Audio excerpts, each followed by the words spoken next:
پوچھتے ہیں کہ علماء حق اور علماء سو کی پہچان کیسے کی جائے، اور آج کے دور کے علماء حق اور علماء سو کون کون سے ہیں؟ لوگ عموماً سو پڑھتے ہیں، یہ لفظ سو ہی ہے۔ تو اس بارے میں آپ سمجھ لیں کہ علماء حق وہ ہوتے ہیں جو حق کی تبلیغ کرتے ہیں، وَتَوَاصَوْا بِالْحَقِّ وَتَوَاصَوْا بِالصَّبْرِ۔ تو وہ جو حق اور صبر ہوتا ہے وہ کہاں سے پھوٹتا ہے؟ اس کے لیے اسی صورت کے اندر آپ پڑھ لیں کہ وہ حق اور صبر جو ہے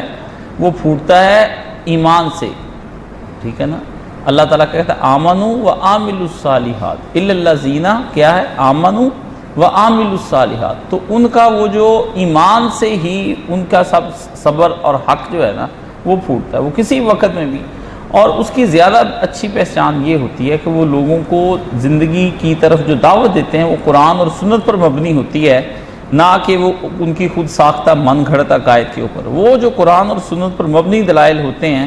وہ حق ہیں، اور اس میں کثرت ان کی ہوتی ہے جو لوگوں کو برائی سے روکنے کی کوشش کرتے ہیں کہ لوگ برائی سے رکیں۔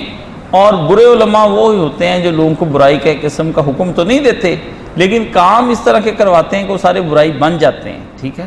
تو آج کے دور میں آپ دیکھتے ہیں کہ ڈاکٹر اسرار صاحب نے کتنا اچھا کام کیا ہے، مولانا مودودی رحمۃ اللہ علیہ نے کتنا اچھا کام کیا ہے، یہ بھی مولانا طارق جمیل صاحب بڑا اچھا کام کر رہے ہیں، اور بڑے علماء جو ہیں وہ ان کے اندر اچھا کام کر رہے ہیں۔ تو یہ وہ لوگ ہیں جو کام کر رہے ہیں، جو اہل حدیثوں کے بہت سے علماء ہیں وہ کام کر رہے ہیں۔ بہت سے شیعہ علماء ہیں، جیسے وہ شیعوں کے اندر علی شرف الدین موسوی صاحب ہیں، مولوی محمد حسین ڈکو صاحب ہیں، یہاں زیدی برستی رہتے تھے، وہ بڑے زبردست قسم کے عالم ہیں۔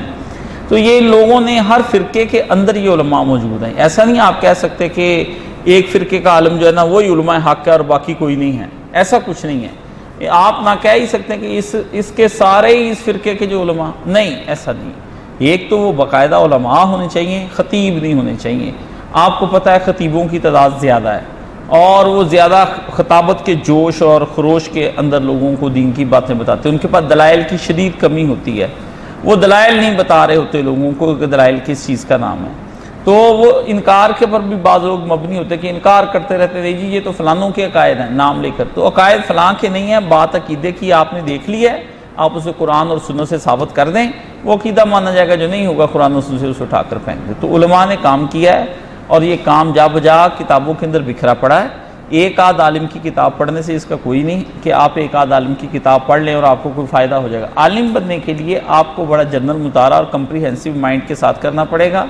تب جا کر کے وہ مطالعہ 1-2-4 دن کی بات نہیں ہے، وہ مطالعہ تقریباً جو ہے نا وہ 8-10 سال یا 15-20 سال تک بھی محیط ہو سکتا ہے۔ اس کے لیے آدمی کا دماغ اخاذ ہونا چاہیے۔ اخاذ کون سا دماغ ہوتا ہے؟ جو کسی سے کچھ لے سکے، جو شے کسی سے کشید کر سکے، جو اپنے دماغ میں بات بٹھا سکے، اور اس کے لیے وہ نقطہ رسا آدمی کا ہونا کہ فوری بات کو پک کرے۔ اسے کہتے ہیں سرعت فہم، کہ جلد سمجھ جانا۔ یہ نبی پاک کے بہت سے صحابہ میں جیسے حضرت حذیفہ بن یمان رضی اللہ تعالیٰ عنہ جو تھے، وہ سرعت فہم کے آدمی تھے کہ فوراً بات کو سمجھ لیتے تھے۔ تو یہ ایسا غبی دماغ کا آدمی نہ ہو کہ اسے بات ہی سمجھ نہ آ رہی ہو، ذہانت بھی ہو، اس کے اندر حافظہ بھی اس کا اچھا ہونا چاہیے، پھر اس کی ادائی کا انداز بھی ایک اچھا ہونا چاہیے۔ تو یہ سب چیزیں مل کے آپ کو ایک اچھے عالم کی طرف، جو آپ کو نیکی کی دعوت دے، امر بالمعروف اور نہی عن المنکر، اس سے وہ جو آپ کو علماء کی کیا پہچان ہے؟ عالم کون سا ہوتا ہے؟ عالم وہ ہے کہ جس کے پاس جب آپ آئیں تو دنیا پرست ہو جائیں ہوں،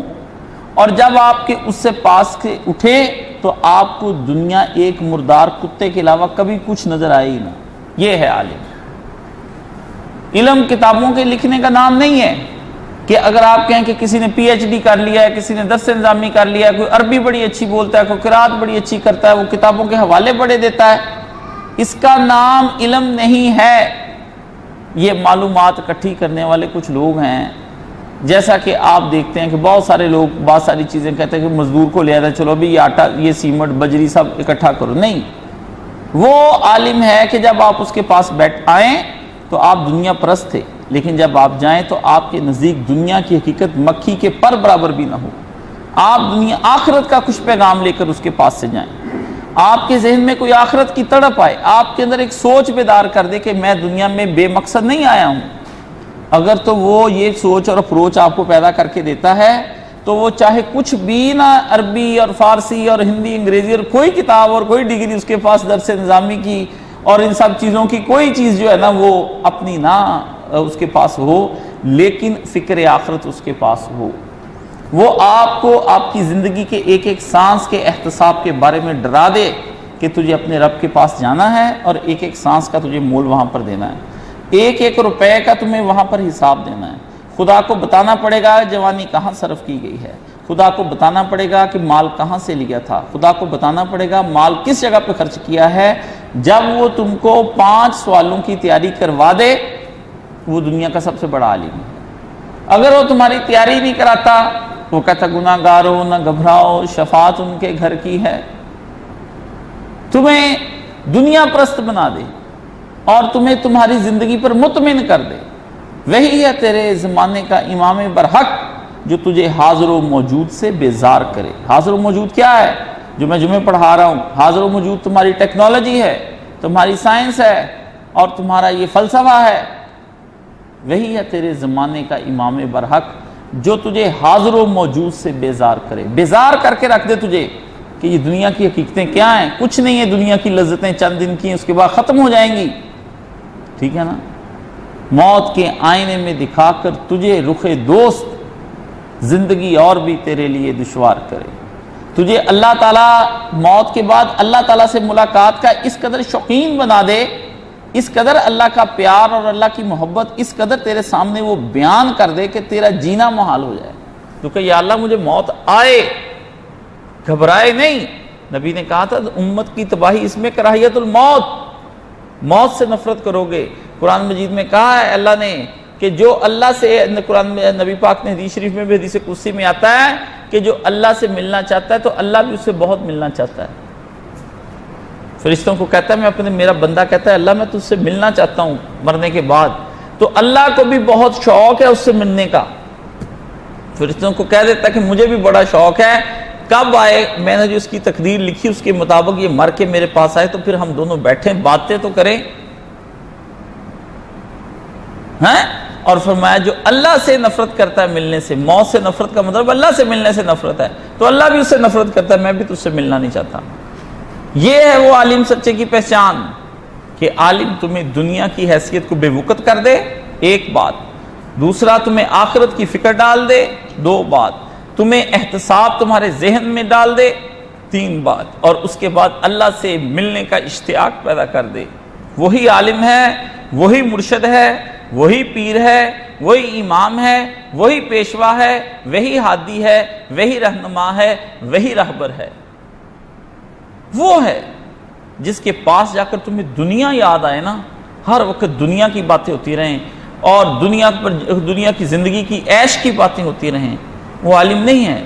جو تم سے یہ نہ کہے کہ مجھے پیسہ لا کر دو یا میلہ کرا دو، یہ بنوا دو، وہ تمہیں جب آئے تمہیں موت کا پیغام دے کر بھیجے کہ زندگی ہے اور آخر کو تم نے مر جانا ہے، ٹھیک ہے، اس کو کہتے ہیں عالم۔ اس کی صحبت میں جا کر دنیا کو بیٹھنے کی ضرورت ہے، اور اسی کی اس وقت پوری دنیا میں کمی ہے۔ آپ کو فلسفے بھی ملیں گے،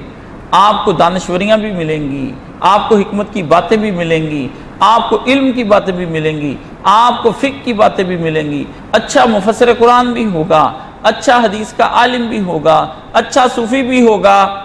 سب کچھ وہاں پر آپ کو ذکر بھی ملیں گے، مراقبے بھی ملیں گے، سب کچھ ملیں گے۔ یہ ذکر،